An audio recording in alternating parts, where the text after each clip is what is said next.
तरह से हमारे पास लीडर माने जाते हैं, एक डैशिंग पर्सनैलिटी, हर वक्त में तैयार लड़ने के लिए, किसी के लिए भी खड़े। वो ऐसी पर्सनैलिटी आपकी नहीं, आप काफी सॉफ्ट कॉर्नर लेकर चलते हैं। लीडर आपको जनता किस से एक्सेप्ट करे सर?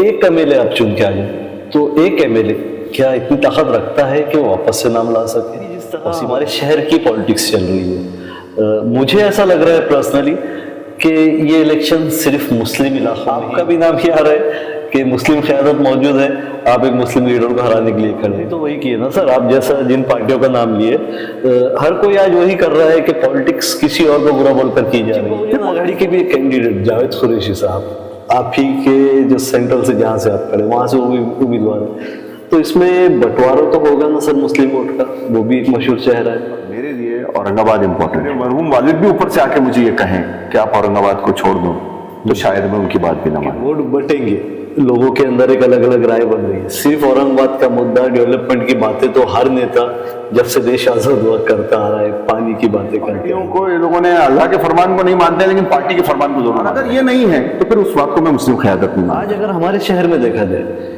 बहु मुस्लिम देखा जाए, तो एमआईएम से जुड़े, ग्राउंड लेवल पर ये हकीकत है, इसे डिनाई नहीं कर सकते आप। बहुत से लोग एमआईएम से जुड़े, वंचित बहुजन आघाड़ी के साथ दलित हमारे भाई पूरे जुड़े हुए हैं, बीजेपी के साथ हिंदू भाई जुड़े हुए हैं, और ये एमएलए इलेक्शन है जिसमें सेंट्रल में बहुत बड़ा एरिया आता है, हर धर्म के लोग उसके अंदर आते हैं।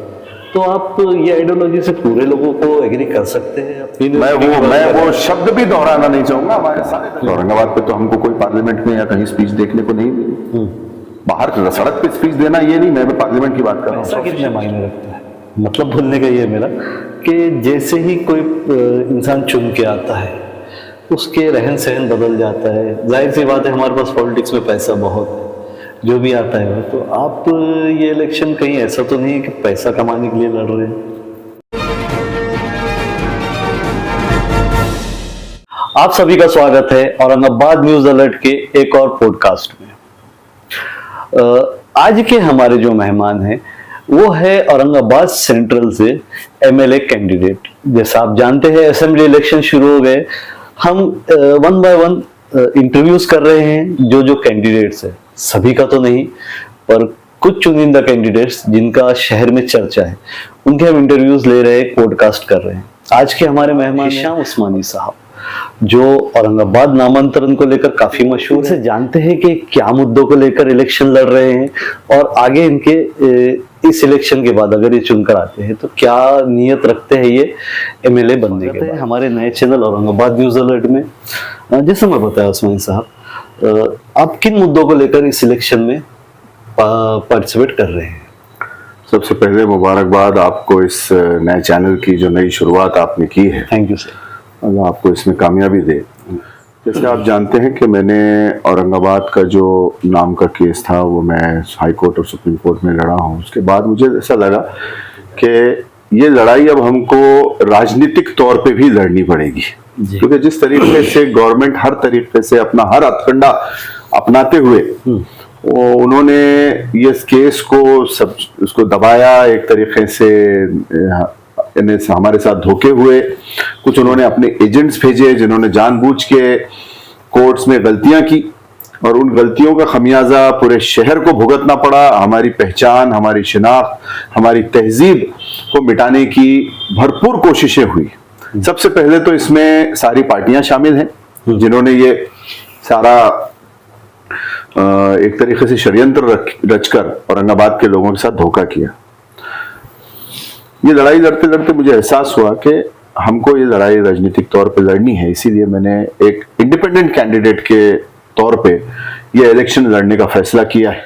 इंडिपेंडेंट इसलिए क्योंकि सारी पार्टियां, जिसमें कांग्रेस, राष्ट्रवादी, आपके उद्धव ठाकरे की शिवसेना, शिंदेगढ़, बीजेपी, इंक्लूडिंग एमआईएम, क्योंकि लोग ये अक्सर मुझसे सवाल पूछते हैं कि इसमें एमआईएम कहां से आ गई, तो मेरा जवाब यही होता है कि जो कुछ इसमें इकदाम उठाने चाहिए थे ऑफिशियली नाम को बचाने के लिए, क्योंकि एमआईएम भी कहीं ना कहीं पावर में थी, लेकिन उन्होंने ऑफिशियली ये सारे इकदाम नहीं उठाए। जैसे उन्होंने यहाँ धरना किया और वो उठ गए। मैंने सारा आपकी बात बताई, काफी बड़ा प्रोटेस्ट तो किया, काफी बड़ा प्रोटेस्ट किया था, लेकिन जैसे जो होम मिनिस्ट्री के अंदर उनको ऑब्जेक्शंस ऑफिशियली देने चाहिए थे पोस्ट का इस्तेमाल करते हुए, जो औरंगाबाद की जनता ने उनको दी थी, वो ऑब्जेक्शंस नहीं दाखिल किए गए। प्राइम मिनिस्टर ऑफिस हो, प्रेसिडेंट ऑफिस हो या पार्लियामेंट के अंदर हो, इसके ऊपर आवाज नहीं उठाई गई, इसके ऊपर कोई विरोध नहीं किया गया, क्योंकि वो होता तो वो ऑफिशियल आता था, या कोर्ट में इसके अंदर कोई केस किया जाता ऑफिशियली, तो ये एक विरोध होता था, लेकिन उन्होंने नहीं किया, जिसका एक मैसेज ये गया सीधा सीधा कि भाई कुछ लोग लड़ रहे हैं, जैसे हम लोग जो कोर्ट में थे, लेकिन कोई पार्टी इसमें आज सच अपोज में नहीं है। मतलब एज ए एमपी अगर केस जाता किसी तो के लिए अलग मैं पर्सनल किसी के लिए ऊपर भी वो नहीं करूंगा, लेकिन एक पार्टी का कौन जिम्मेदार कौन नहीं, ये सब लोग देखते हैं कि अगर आप देखें कि भाई चाहे वो नेशनल लीडरशिप हो, स्टेट लीडरशिप हो या और कोई लेवल की लीडरशिप हो, तो ऑफिशियली इसके अंदर जहां होना चाहिए था वहां विरोध नहीं हुआ। कांग्रेस और राष्ट्रवादी तो इसमें ओपन शामिल है।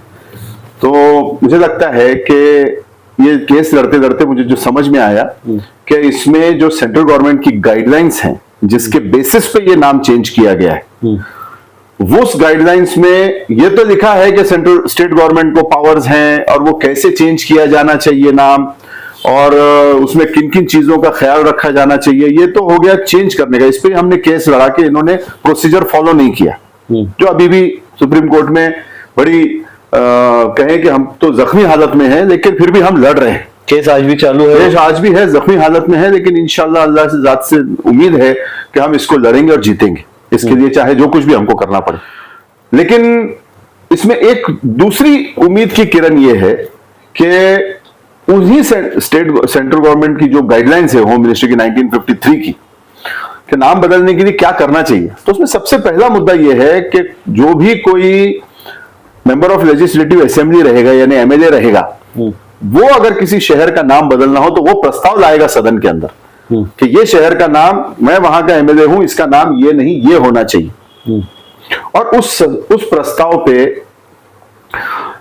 एक फॉर्मल डिस्कशन होगा, और फॉर्मल डिस्कशन होने के बाद उसके ऊपर एक सिंपल वोटिंग होगी, बहुत ऐसा हाई मेजॉरिटी की जरूरत नहीं, सिंपल वोटिंग होगी।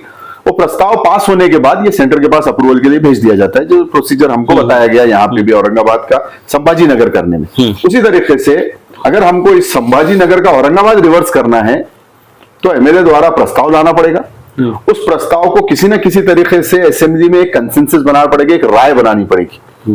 वो राय बनाने के बाद उस पर वोटिंग होगी, डिस्कशन होगा, फिर वोटिंग होगी, और वोटिंग होने के बाद अंदर वो पास हो जाता है तो वो उसमें जाएगा। तो इसमें सबसे पहली चीज तो है कि हमको इसके अंदर एक एमएलए चाहिए होगा हमारा, जो ये प्रस्ताव लाने की कैपेसिटी में हो और उसको प्रस्ताव को कहीं ना कहीं वो मंजूर करवाने की स्थिति में आ जाए, या कम से कम पहले तो प्रस्ताव लाने के लिए होगा।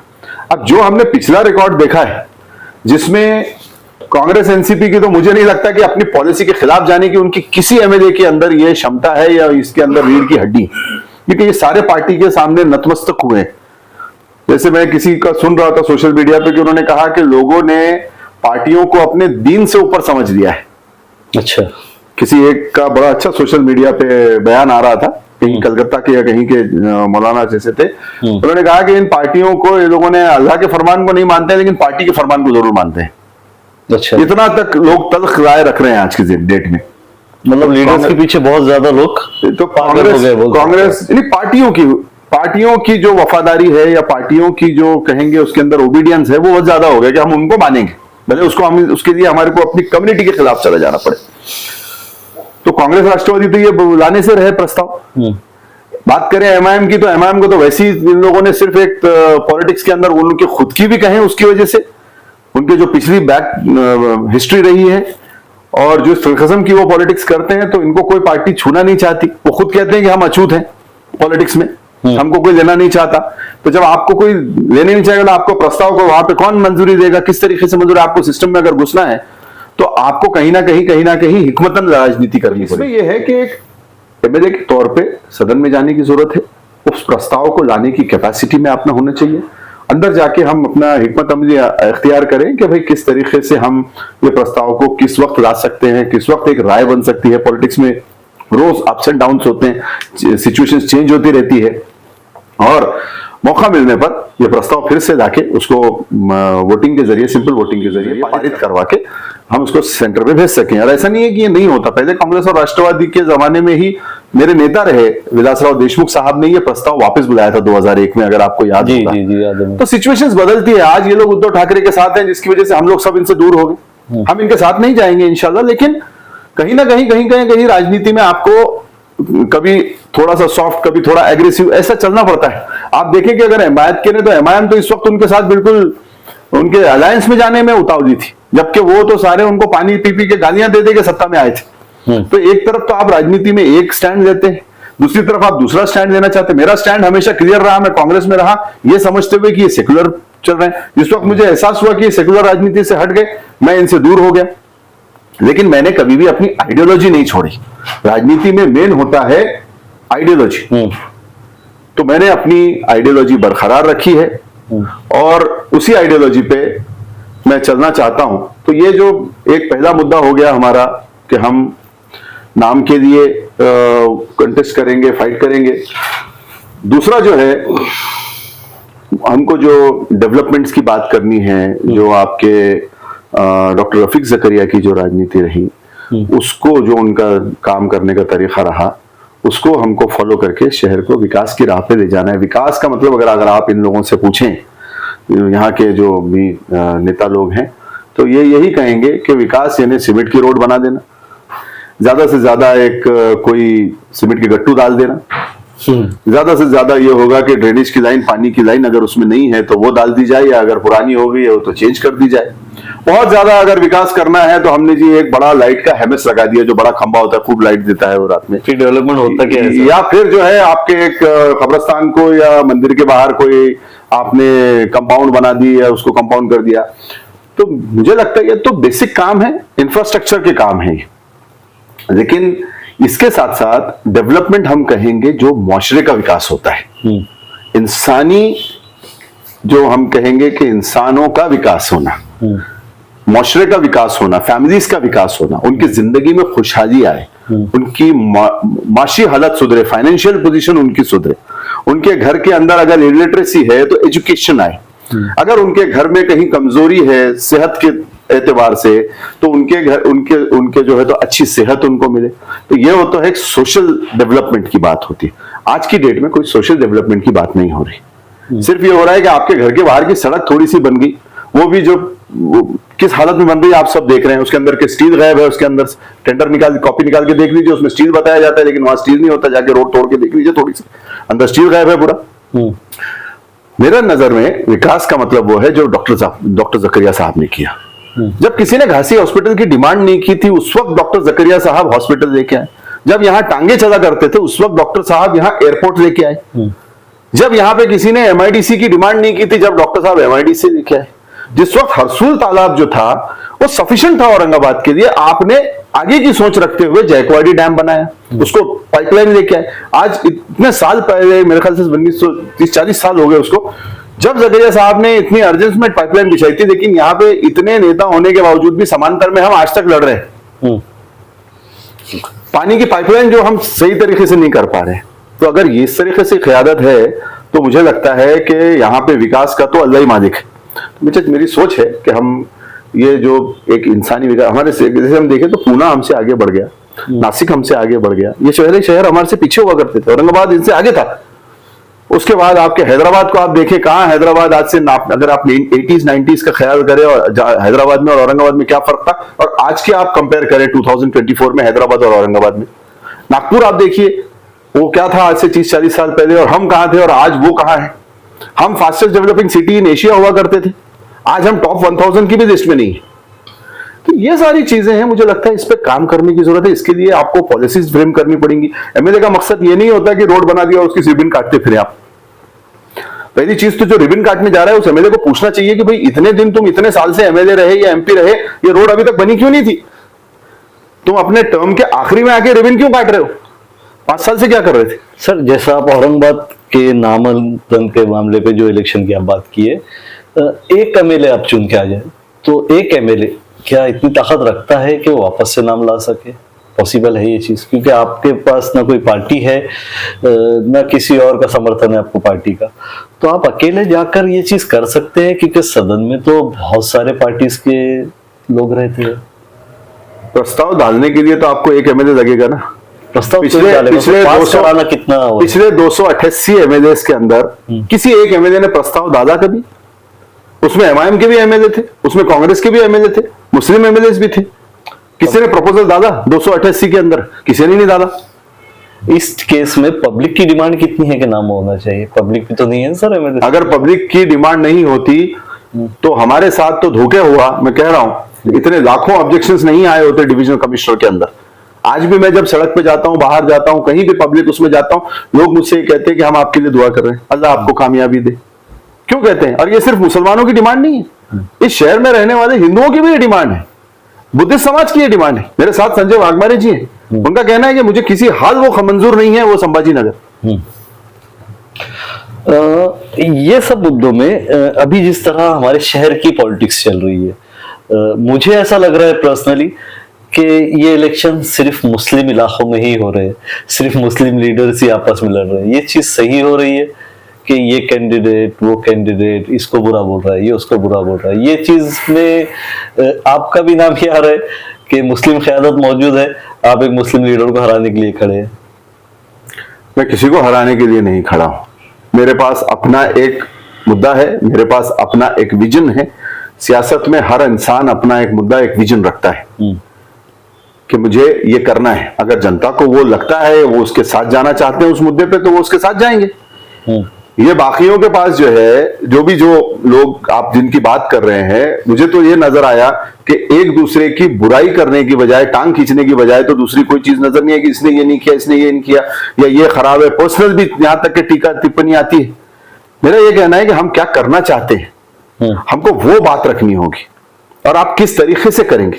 आप भी तो वही किए ना सर, आप जैसा जिन पार्टियों का नाम लिए, हर कोई आज वही कर रहा है कि पॉलिटिक्स किसी और को बुरा बोलकर की जा रही है। पॉलिटिक्स बुरा बोल के नहीं की जानी चाहिए। मैं क्या कह रहा हूं कि जिसने जो किया वो तो सामने है सबके, लेकिन आपके पास क्या विजन है? आप इलेक्शन क्यों लड़ रहे हैं? मैं इलेक्शन क्यों लड़ना चाहता हूं, ये एक इंपॉर्टेंट विजन है कि भाई मुझे अगर जाना है तो सदन के अंदर, जैसे मुझे कई पार्टियों ने अप्रोच किया कि भाई हम आपको अगर कैंडिडेचर देना चाहते हैं, अब भले वो आज डिनाई करें, वो उनकी वो जो रहेगी, लेकिन उन्होंने अप्रोच किया। अप्रोच करने के बाद मेरा उनसे एक ही मुतालबा रहा कि आप क्या पॉलिसी चेंज कर सकते हैं अपनी पार्टी की? आप या लिखित में ये दे सकते हैं कि हम अगर सत्ता में आते हैं तो हम औरंगाबाद का जो हमने संभाजी नगर किया है उसका नया नोटिफिकेशन निकाल के फिर से संभाजी नगर का औरंगाबाद करेंगे। तो ये अगर नहीं जा रहे तो मुझे, ये अगर वो नहीं आ रहे इस पॉइंट पे, तो मुझे उनके साथ में जाना मंजूर नहीं है। कोई एक पार्टी ने आपको इस पे दिया कि आगे देखेंगे हम, इस पे हुआ तो करेंगे, ऐसा किसी ने नहीं कहा। एक शरद पवार का स्टेटमेंट ये था कि आप हमारे एमएलए चुन के दीजिए, जिसपे मैंने आपके चैनल पे भी इससे पहले भी कहा था कि अगर है तो आप अपने मैनिफेस्टो में लेके आइए। तो हमारा जो भी एक एज ए इंडिपेंडेंट कैंडिडेट क्यों नहीं हो, जो भी चीजें हैं वो मैनिफेस्टो में है कि हम औरंगाबाद के लिए लड़ने के लिए वचनबद्ध हैं, हम उसके लिए जो है तो कमिटेड है लड़ने के लिए। रही बात जो दूसरे जो अभी मुस्लिम नुमाइंदा काउंसिल का धरना चल रहा था, वो भी सारी हमारी डिमांड्स है कि वक्फ बोर्ड का बिल वापस लिया जाए, ब्लास्फेमी एक्ट को जो है तो लागू किया जाए। उसके बाद में आपके औरंगाबाद का नाम, दूसरी मैंने जो डिमांड की हुई है कि 2 महानगर पालिका बनाई जाए। एक महानगर पालिका जो पुरानी कदीम शहर की है उसको औरंगाबाद रखा जाए, नए महानगर पालिका जो बने उसको संभाजी महाराज का नाम दिया जा सकता है। एयरपोर्ट का तो ऑलरेडी प्रपोजल गया हुआ, उसमें हम लोग कोई विरोध नहीं कर रहे हैं। डीएमआईसी का जो है प्रोजेक्ट, अगर ये मसला हल होता है तो डीएमआईसी भी महाराज के नाम से रखी जा सकती है, हमारा उसमें कोई मसला नहीं। लेकिन हमारे शहर, हमारी पहचान, हमारी तहजीब, इसको हम इतनी आसानी से मिटने नहीं देंगे। हम इसके लिए लड़े हैं और लड़ेंगे। तो सियासत में आपके पास, या जब पॉलिटिक्स में आप हैं, तो कोई ना कोई आपके पास एक विजन होना चाहिए, एक मकसद होना चाहिए कि मुझे ऐसा ये करने के लिए जाना है। एमएलए बनना अगर होता तो मैं आज कांग्रेस से बाहर क्यों निकलता? कांग्रेस का तो मुझे, आपको पता है कि कांग्रेस ने मुझे उस वक्त भी ऑफर किया था कि हम आपको जो अगली आपको आने वाली एमएलसी जो भी निकलेगी, हम उसके लिए आपको हम वो कर दे देंगे आपको, या हम आपको असेंबली का टिकट देंगे, या आने वाली उसमें जो है तो आप जब भी हमारी गवर्नमेंट आई तो आप एक मुस्लिम फेस के तौर पे आओगे, ये आओगे। ये सारा उन्होंने मुझे कमिटमेंट दिए थे। अगर मुझे एमएलए बनने का ही शौक होता तो मैं कांग्रेस में बैठा रहता, कांग्रेस से क्यों बाहर निकलता? जो मैंने अपनी खुद का पैसा लगा के, जात का पैसा लगा के जो मैंने लड़ाई लड़ी, और इतने 2 साल 2.5 साल जो अभी गए हैं और अभी और पता नहीं कितने साल मुझे लड़ते हुए जाएंगे, तो इसके अंदर मैंने इसीलिए किसी से चंदा नहीं लिया कि कल कोई एलिगेशन ना हो। मैंने यही कहा कि अगर इसमें खुदा ना खास्ता हमको हार होती है और जो भी नुकसान होता है तो वो हिशाम उस्मानी का होगा, लेकिन अगर जीत हुई इंशाअल्लाह अज़ीम तो सबकी होगी। हर औरंगाबाद के चाहने वाले के चेहरे पे हंसी आएगी, खुशी आएगी इंशाअल्लाह। तो मुझे वो दिन देखने की ख्वाहिश है कि जब औरंगाबाद के लोग ये खुश हो, ये मुस्कुराए कि वापस हमको हमारा शहर मिल गया। मैंने तो पॉलिटिकली अपने आप को खत्म किया, तो मैं तो चाहूंगा कि मैं ये लड़ाई लड़ूं और ये नाम वापस लाके अपने लोगों को दूं। अगर आप जीत जाते हैं और कोई पार्टी आपको ऑफर करती है कि आप आइए, अक्सर होता है लोग जीतने के बाद किसी पार्टी को ज्वाइन कर लेते हैं, फिर उनके एजेंडे पे चले जाते हैं। जैसा कि किसी पार्टी का एक रूल्स होता है, कानून बने हुए होते हैं। कोई पार्टी आपको ऑफर की तो आप चले जाएंगे उसमें? मिर्जा गालिब का एक शेर है जी, रगों में दौड़ते फिरने के हम नहीं कायल, जब आंख ही से न टपका तो फिर लहू क्या है। जी, हमारे बुजुर्गों ने बहुत लड़ाइयां लड़ी हैं, बहुत जद्दोजहद की है, और हम लोग एक मुस्लिम होने के तौर पे और एक कांग्रेसी होने के तौर पे, मैं कांग्रेसी विचारधारा का हूं, लेकिन कांग्रेस उस विचारधारा से हट गई, इसलिए मैंने कांग्रेस को खुदा हाफिज कह दिया, 3 तलाक दे दी उनको। मतलब गांधी के, मैं गांधी के, बाबा साहेब अंबेडकर के, मौलाना आजाद के विचारों का एक कार्यकर्ता हूं, और इसीलिए मैंने एमआईएम भी ज्वाइन नहीं की। मैं हिंदू मुस्लिम एकता पे बिलीव करता हूं, सभी समाजों को आगे लेके जाना चाहता हूं। जैसा कि मेरी सभी के लोगों से बात होती रहती है हर पार्टी के, बहुत सारे लोगों का ये भी बोलना आता है कि उतने पावरफुल है ही नहीं कि पार्टी में इतनी बड़ी पोस्ट दे या पार्टी का टिकट दे आपको, आपसे लोग जुड़े हुए नहीं है, आप ग्राउंड लेवल पर नजर नहीं आते, जैसा कि दूसरे सभी पॉलिटिशियंस जो नजर आते हैं वैसे आप नजर नहीं आते। ये अपनी अपनी सोच है, मगर ये भी सच्चाई है कि 2 साल के ऊपर मैं कांग्रेस का डिस्ट्रिक्ट प्रेसिडेंट रहा हूं जी, और जहां तक मेरी जानकारी है आज भी, अभी तक, इस वक्त तक भी मुझे कोई ऐसी लेटर प्राप्त नहीं हुआ कि हमने आपका रेजिग्नेशन एक्सेप्ट कर लिया।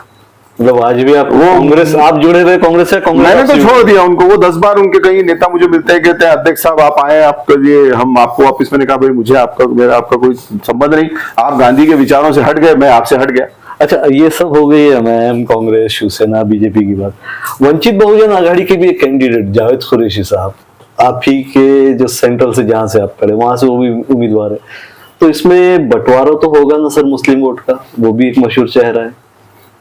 देखिए, कौन लड़ रहा है सामने और कौन नहीं, ये सब तो यानी जो लड़ता है उसका वो होता है सोचने के लिए, ये एक बात होती है। मैंने जैसे आपसे कहा कि मेरे पास एक मुद्दा है जो मैं लड़ रहा हूं, और मेरे लिए औरंगाबाद इंपॉर्टेंट है।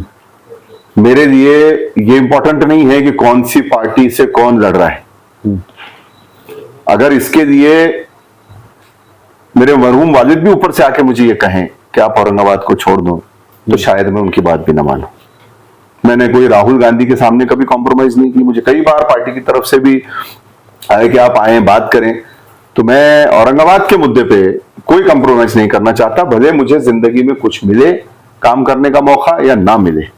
किसी पार्टी के साथ मुझे जाना नहीं है। अल्हम्दुलिल्लाह, अल्लाह का मेरे पास इतना करम है कि मैं अपनी जिंदगी अच्छे से गुजार सकता हूं, लेकिन औरंगाबाद के मुद्दे पे कॉम्प्रोमाइज करके मुझे कोई पॉलिटिकल बेनिफिट्स नहीं चाहिए। सर, इसमें देखा जाए फिर वही बात आ रही है कि वोट बटेंगे, लोगों के अंदर एक अलग अलग राय बन रही है। सिर्फ औरंगाबाद का मुद्दा, डेवलपमेंट की बातें तो हर नेता जब से देश आजाद हुआ करता आ रहा है, पानी की बातें करते आ रहे हैं। मेरा सवाल फिर से वही, अकेले आप एमएलए बनकर कितने % चांस है लाना? क्योंकि लोगों के अंदर एक चर्चा है कि इंडिपेंडेंट है, पार्टी होना जरूरी है, पार्टी के साथ एक ताकत रहती है, एक अलग भरोसा आता है लोगों का पार्टी पर। देखिए, पार्टियों पे भरोसा जरूर था, लेकिन पार्टियों की आज पोजीशन क्या है ये आप भी देख रहे हैं। लोग कपड़ों के जैसे पार्टी बदल रहे हैं। इस पार्टी में है, देखिए पहले ये हुआ करता था कि कोई परिवार होता था तो लोग रिश्ता तय करने से पहले भी देखते थे कि इस परिवार का क्या बैकग्राउंड है, अगर पॉलिटिकल है तो अरे वो तो लेफ्ट वाले हैं, मतलब उस बात में सब आ गया। अरे वो तो कांग्रेसी फैमिली है, अरे वो तो मुस्लिम लीग वाले हैं, तो या वो जनसंघी है। तो ये एक आइडियोलॉजी होती थी जो एक पूरी पर्सनालिटी को लोगों की डिफाइन करती थी, और लोग उस पर्सनालिटी पे, उस आइडियोलॉजी पे अपनी जिंदगी गुजार देते थे। जहां तक मैं समझता हूं कि पॉलिटिक्स एक आइडियोलॉजी की बात है, लेकिन आज की डेट में आइडियोलॉजी रही नहीं। लेकिन मैं एक आइडियोलॉजी का बंदा हूं, इसीलिए मैंने कांग्रेस को छोड़ दिया, लेकिन आइडियोलॉजी को नहीं छोड़ा, क्योंकि कांग्रेस आइडियोलॉजी से हट गई। तो ये जो पार्टियां हैं, आप इसका क्या भरोसा करेंगे? आज ये पार्टी यहां है, कल ये बीजेपी में चले जाएंगे। कितने कांग्रेसी आपके नहीं चले गए बीजेपी के अंदर? मंत्री भी बन गए, मुख्यमंत्री बन गए, विश्वास शर्मा की तरह असम के उधर के। तो सर वो तो मेरा ये कहना है कि आप ये बताएं कि कौन सी पार्टी का भरोसा करेंगे? वंचित बहुजन आघाड़ी के नेता जो है, थोड़े दिन पहले तो उद्धव ठाकरे के साथ स्टेज पे थे। उद्धव ठाकरे मोहन भागवत के साथ स्टेज शेयर करते हैं, मोदी के साथ स्टेज पे थे, उनका वहां से खलिश हुई, वो इधर आ गए। तो एक विचारधारा होती है कि नहीं, मैं ये नहीं कर सकता। कुछ दिन पहले एमआईएम सारी कांग्रेस को और एनसीपी को गालियां दे दे के केजरीवाल के जैसी सत्ता में आई। अभी थोड़े दिन पहले हम देख रहे थे कि वो बिल्कुल पीछे जा रहे थे कि आप हमारे से अलायंस कर लीजिए, यहां तक कि उनको एक तरीके से एक प्रेशर टैक्स भी की जा रही थी कि आप ये नहीं करेंगे तो हम इतने कैंडिडेट्स खड़े कर देंगे। वक्त के हिसाब से तो फैसले लेना पड़ते हैं ना सर। देखिए, वक्त के हिसाब से फैसले, लेकिन आप आइडियोलॉजी से साथ पूरा कॉम्प्रोमाइज कर रहे हैं। जनता आपको आइडियोलॉजी पे जज करेगी ना। आज हम अगर किसी को देखेंगे तो क्या हम वसीम रजवी को वोट देंगे? एक हमारे पास एक सिंबल बन चुका है, तो खाली मुस्लिम होना जो उसका पुराना नाम था, अभी वसीम रजवी, अभी और कुछ है। तो आपके पास आइडियोलॉजी नाम की कोई चीज होनी चाहिए कि नहीं होनी चाहिए? मैं आपको एक छोटा सा किस्सा सुनाऊंगा मैं, कि हजरत उमर फारूक अपने कुछ साथियों के साथ बैठे थे। उन्होंने लोगों से पूछा कि मैं अगर मुझसे कुछ ये करते हुए जो मैं खिलाफत के अंदर मुझसे जरा सी थोड़ी सी गलती हो जाती है या मैं इससे बाहर निकल जाता हूं, तो आप लोग मेरे साथ क्या सुलूक करेंगे? उनके साथियों ने उनसे ये कहा कि हम पहले तो उस बात की तस्दीक करेंगे, आपसे आके पूछेंगे कि आपने ये क्यों किया, और अगर हमको लगता है कि आपने गलत किया है वाकई में, तो हम अपनी तलवार निकालेंगे और आपको साथ भी वही करेंगे जो हम मुल्जिम के साथ करते हैं। उन्होंने कहा माशाल्लाह यही होती है बात, आज मुझे यकीन है कि मैं सही रास्ते पे चलूंगा। तो अगर जब आप अमीर बनना चाहते हैं, आप जो है तो कहीं ना कहीं लीड करना चाहते हैं, तो आपको कैरेक्टर पे रहना पड़ेगा। अगर आप कैरेक्टर से हट गए तो मुझे नहीं लगता कि उसको किसी बात को मुस्लिम कहने का किसी को हक है। मुस्लिम होने का मतलब है आप इंटरेस्ट से बचे रहें, आप सारे वो काम से बचे रहें जो इस्लाम के अंदर नहीं आता है। और अगर ये नहीं है तो फिर उस बात को मैं मुस्लिम क़यादत नहीं मानता। अच्छा सर, जिस तरह से ये है बात चल रही है आज पूरे देश में, जाति धर्म को लेकर राजनीति की जा रही है। जो भी आ रहा है, हर कोई अपने धर्म अपने मजहब की बात कर रहे हैं। कोई भी पार्टी रहने दो, किसी न किसी एक धर्म को लेकर चल रही है। आज अगर हमारे शहर में देखा जाए, मैं खुली बात करता हूँ, मुस्लिम देखा जाए तो एमआईएम से जुड़े, ग्राउंड लेवल पर ये हकीकत है, इसे डिनाई नहीं कर सकते आप। बहुत से लोग एमआईएम से जुड़े हुए, वंचित बहुजन आघाड़ी के साथ दलित हमारे भाई पूरे जुड़े हुए हैं, बीजेपी के साथ हिंदू भाई जुड़े हुए हैं। और ये एमएलए इलेक्शन है जिसमें सेंट्रल में बहुत बड़ा एरिया आता है, हर धर्म के लोग उसके अंदर आते हैं। तो आप ये आइडियोलॉजी से पूरे लोगों को एग्री कर सकते हैं आपके फेवर में? देखिए, जो मैं एक ऑप्शन के तौर पे लोगों के सामने खड़ा हूं, मैंने किसी पे अपनी राय थोप नहीं दी कि आपको मुझे ही चुन के देना है। कई लोग ये कहते हैं कि हमको, जो भी एक इमेजिन करते हैं कि हमको पॉलिटिक्स में ये सब चाहिए, ऐसे एक पर्सनालिटी ये सारी चाहिए। मैं एक ऑप्शन के तौर पे खड़ा हूं, इसीलिए मैं इंडिपेंडेंट खड़ा हूं। मैंने किसी पार्टी का टिकट नहीं दिया ताकि मुझ पर कोई प्रेशर ना बने, क्योंकि जब मैं वो प्रस्ताव लाना चाहूंगा तो मुझे किसी ने ये नहीं कहना चाहिए कि mister Usmani you please sit down, this goes against our policy, कि हमारी पॉलिसी के खिलाफ जाता है, आप ये बात ना करें। एक बात रही बात सदन के अंदर जाके रिलेशंस बनाने की। दूसरी चीज, जैसी अभी आपने कहा कि वंचित का आपने नाम लिया या एमआईएम का आपने नाम लिया, तो मुझे आप ये बताएं कि जिस बाल ठाकरे ने बाबा साहेब का नाम देने पे विरोध किया, मैं वो शब्द भी दोहराना नहीं चाहूंगा, हमारे सारे दलित भाइयों को याद है। यूनिवर्सिटी की बात कर, यूनिवर्सिटी के नाम को दाने का नाम जब कहा था, उसी की पार्टी के साथ कौन 6 महीने पहले अलायंस कर रहा था? स्टेज पे कौन बैठा था बाल ठाकरे के बेटे के साथ? कांग्रेस की बात अगर करें तो कांग्रेस आज किधर, किस उसमें जा रही है? कांग्रेस पे खुद अभी आज देख रहे हैं हम कि मौलाना जो हमारे उलेमा है वो नाराज हो रहे हैं, क्योंकि उन्होंने उनके साथ भी धोखा किया कि हम इतने मुस्लिम कैंडिडेट्स देंगे, आज उन्होंने कैंडिडेट्स की सूची से हटा दिया, जहां दे सकते थे वहां भी नहीं दिया।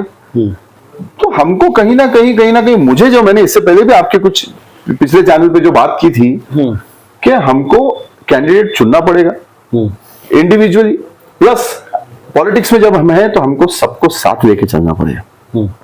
आपको ये देखना पड़ेगा कि आपके पास दलित मुस्लिम बुद्धिस्ट समाज भी आए, आपके साथ हिंदू समाज भी आए, आपके साथ मुस्लिम समाज भी आए।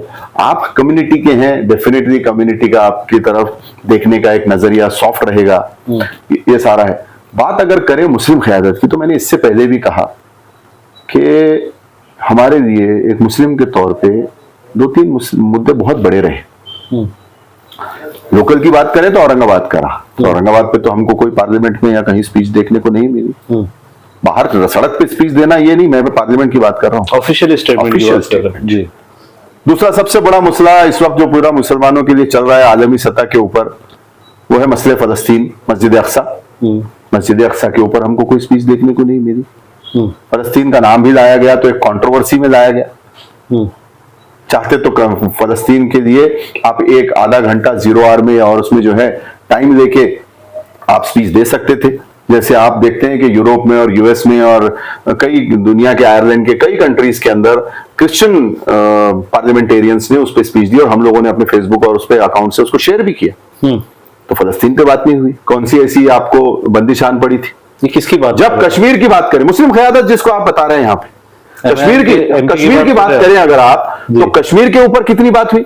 कश्मीर में कितने साल, कितने दिन लोग जेल में रहे मुस्लिम लीडर्स? 370 हटा के वहां कितनी अट्रॉसिटीज की गई, क्यों उसके ऊपर बात नहीं हुई?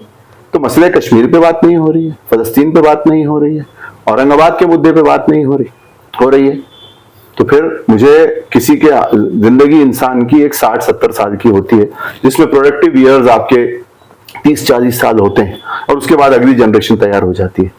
तो देखिए, सूरह यूसुफ से हमको यह पता चलता है कि खुदा ने हमको हुक्म दिया है कि अगर आपको लगता है कि कोई जिम्मेदारी आप निभा सकते हो, तो आपको खुद आगे आना चाहिए, अपने आप को पेश करना चाहिए कि ये जिम्मेदारी अगर आप मुझे देते हैं तो मैं इसको बखूबी निभा सकता हूं, ईमानदारी से।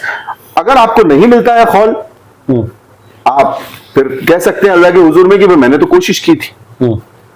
लोगों का देना, मैं अपने आप को एक ऑप्शन के तौर पे लोगों के सामने पेश कर रहा हूं, एक इंडिपेंडेंट कैंडिडेट। अगर किसी के पास ताकत है या मतलब वाकई में उतना वोट बैंक है, वो जीत ले इस इलेक्शंस को, और नहीं, अगर जनता मुझे मौका देती है तो डेफिनेटली मैं पार्लियामेंट इलेक्शन में जो है तो मैं अपने आप को एकदम साइलेंट रखा था। मैंने असेंबली इलेक्शन के अंदर ना कोई सीए एनआरसी का मुद्दा है, और दूसरी चीज मैंने ये बात भी साफ की है कि अगर मैं चुन के आता हूं तो जैसे कांग्रेस वाले आके डराते हैं बार बार कि देखो तुमने हमको नहीं दिया तो बीजेपी आ जाएगी, एक एक वोट की वैल्यू है।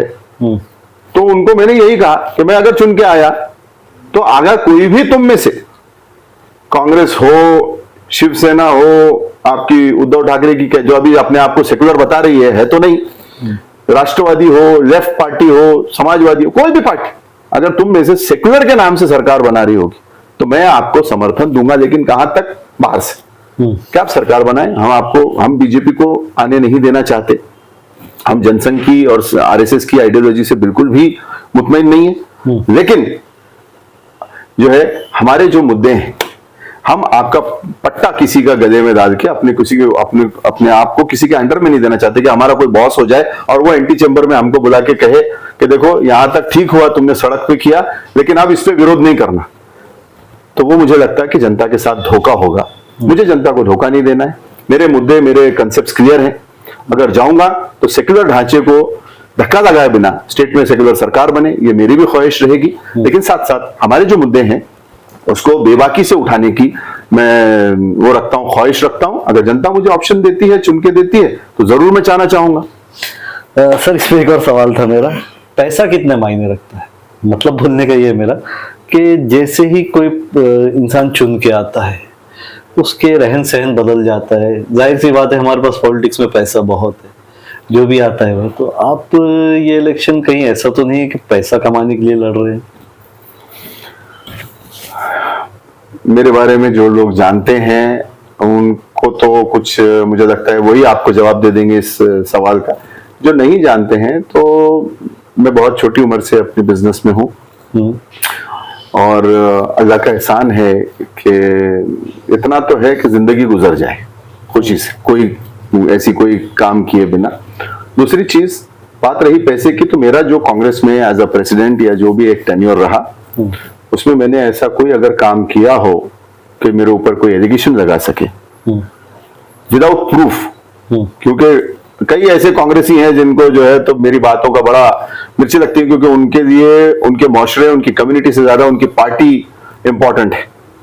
कई आप पेपर्स में भी हमारे इमरान बासवान साहब की एक रिपोर्ट पढ़ रहा था मैं, उन्होंने भी अच्छा लिखा था बेबाकी से कि जो मुस्लिम ये हैं कार्यकर्ता कांग्रेस के अंदर या बाकी पार्टियों के अंदर, वो बिल्कुल पार्टी की वफादारी ज्यादा देखते हैं, ना कि अपनी कम्युनिटी के साथ खड़े रहना इंपॉर्टेंट है उनके लिए।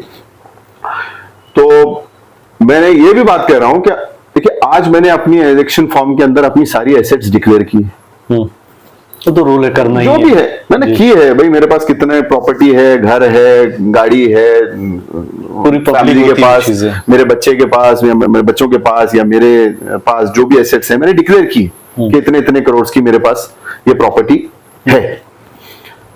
और अगर ये अगले 5 साल में बढ़ती है या इन 5 सालों में अगर मैं चुन के आता हूं इंशाल्लाह, और कभी उसके बाद जनता मुझसे सवाल पूछती है कि भाई ये बिल्डिंग तुमने खड़ी की तो तुम्हारे पास पहले नहीं थी ये बिल्डिंग, तो ये कहां से की, तो मैं इसका इख्तियार जनता को देता हूं। या मैंने कोई प्रॉपर्टी बनाई या गाड़ी खरीदी तो जनता मुझसे आके सवाल पूछ सकती है, ये इख्तियार मैं जनता को दे रहा हूं कि आप मुझसे आके सवाल पूछ सकते हैं कि भाई तुमने ये किया तो कहां से किया।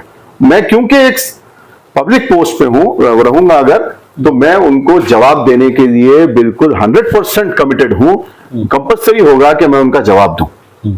ये इसके लिए भी ये कहां से लाया, जब सबसे पहले हजरत उस्मान गनी रज़ी अल्लाह ताला अन्हा अपना पहला आवाज देने के लिए, अपना पहला बयान देने के लिए खड़े हुए, तो एक बदू जो कि कोई मायने नहीं रखता वो आके उनसे पूछने लगा कि आपका एक बाग जो आपने अपने रिश्तेदार को दे दिया वो तो सरकारी मिल्कियत थी। सारे जो जनरल्स थे, क्योंकि खलीफा से सवाल पूछ लिया गया तो उन्होंने तो तलवारें खींची, आपने वो सबको रोका, कहा उसके कागज लेके आओ। आपने उतनी देर तक कोई बात नहीं की, मेंबर पे खड़े थे आप, वो कागज लाए गए, आपने बताया कि ये बैतुल माल में या ये माले गनीमत में आया था, इसका ऑक्शन हुआ, मैंने ये प्रॉपर्टी ऑक्शन में खरीदी और इसके बाद मैंने ये प्रॉपर्टी अपने गरीब रिश्तेदार को तोहफे में दे दी, अब बताओ तुमको इस पे कोई ऑब्जेक्शन है?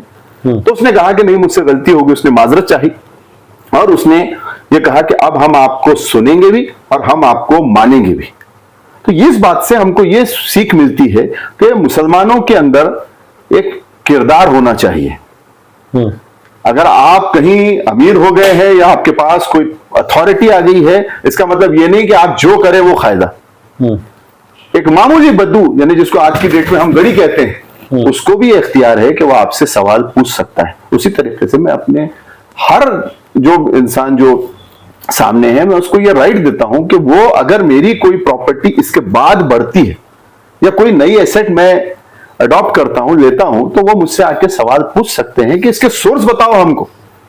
आपको ये लगता है कि आप जाके किसी से यहां से सवाल पूछ सकते कि ये प्रॉपर्टी कहां से आई, तुम्हारी तो बैलेंस शीट इतनी थी, अभी बैलेंस शीट इतनी कैसी हो गई?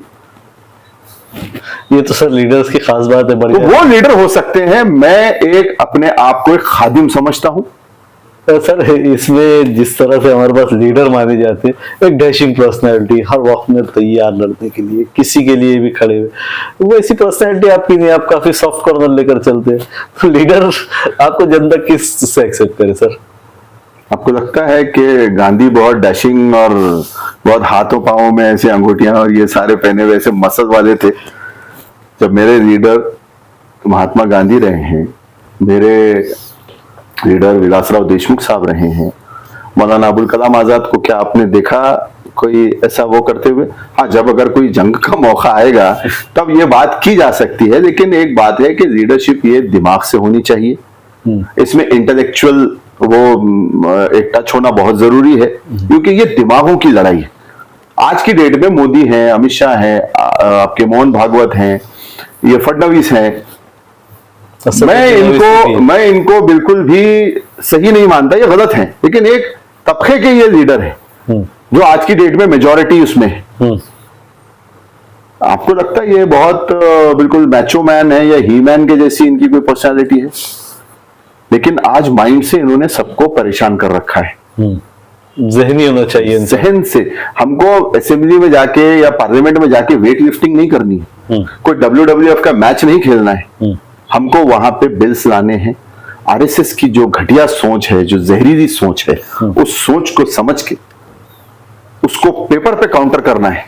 जरूरी नहीं है कि आप बहुत अच्छे भाषण देते हो, जरूरी यह है कि आप उस चीज को समझते हो कि इस चीज का आने वाले दिनों में क्या परिणाम होने वाला है। अपने लोगों को, जिसमें हर समाज के लोग आते हैं, आप अपनी कम्युनिटी की तरफ डेफिनेटली सॉफ्ट रहेंगे, लेकिन एक लीडर के तौर पे आपकी जिम्मेदारी है कि आप सब समाजों के जो है एक केयर टेकर हो जाते हैं, सबके बारे में सोचें। और ये भी सीख हमको मिलती है हजरत उमर रज़ी अल्लाह तआला अन्हु से, कि आपने कहा था कि अगर नदी के पास में कोई कुत्ता भी मरता है तो उसके लिए भी अल्लाह जो है वो उमर को जिम्मेदार वो करेगा, उसके लिए भी मैं जिम्मेदार होऊंगा। तो हमको जो है इंसान के साथ साथ जानवर तक की जिम्मेदारी अगर हमको उठानी है तो हमको जहनी तौर पे मजबूत होना होगा और हमको जस्ट होना पड़ेगा। इस्लाम के जो बताए हुए जो सारे प्रिंसिपल्स हैं, जो शरीयत के हिसाब से हैं, उसके ऊपर चलना पड़ेगा और एक किरदार पेश करना पड़ेगा। ये नहीं हो कि लीडर जो है वो कोई गलत चीज करे और पूरी कम्युनिटी उसका खमियाजा भुगते। 2012 की जो नीरज की स्पीच है वो आज तक हमको हॉन्ट करती है। बीफ बैन जो हुआ उसके खिलाफ भी सुप्रीम कोर्ट में लड़ाई मैं लड़ रहा हूं। पहले हाई कोर्ट में मैंने हाई कोर्ट में ये लड़ाई मैंने लड़ी 2015 से। मैं तो कोई कुरैश बिरादरी से नहीं आता, ना मेरा कोई बीफ का धंधा है, ना जानवर का धंधा है, ना चमड़े का धंधा है, लेकिन मुझे लगा कि ये दलित समाज पे, किसान समाज पे और मुस्लिम समाज पे ये अत्याचार हो रहा है और ये सिर्फ एक साजिश के तहत इसको बीफ बैन को लाया जा रहा है। तो गौहत्या बंदी का जो कानून था हमने उसको तो समर्थन दिया, लेकिन गौवंश हत्या बंदी जो इन्होंने लाया उसको मैंने हाईकोर्ट में चैलेंज किया। 2 साल तक 2015 से 2017 तक मैं लड़ा। उसके बाद 2017 से लेके अभी तक वो याचिका चल रही है, स्लो चल रही है, क्योंकि अभी आप कोर्ट्स की हालत देख रहे हैं। इवन औरंगाबाद की जो याचिका है उसको भी हम स्लो ले जाना चाह रहे थे, अभी भी डिस्ट्रिक्ट डिवीजन बाकी है, स्लो चल रही है। सिटी का ये गड़बड़ करने का नतीजा क्या हुआ आप लोगों ने देखा। तो बीफ बैन के खिलाफ भी मैं लड़ा। तो आपको ये समझना पड़ेगा कि इनकी सोच क्या है सामने वाली अपोजिशन पार्टी की, और वो किस तरीके से जो है अटैक करना चाहते हैं। हमको वहां पे बिल्स लाने पड़ेंगे, हमको वहां पॉलिसीज फ्रेम करनी पड़ेगी। कई पहलवान नेता हो गए होंगे यहाँ पे औरंगाबाद में, लेकिन हम किसको याद रखते हैं? डॉक्टर रफीक जकरिया को याद करते हैं।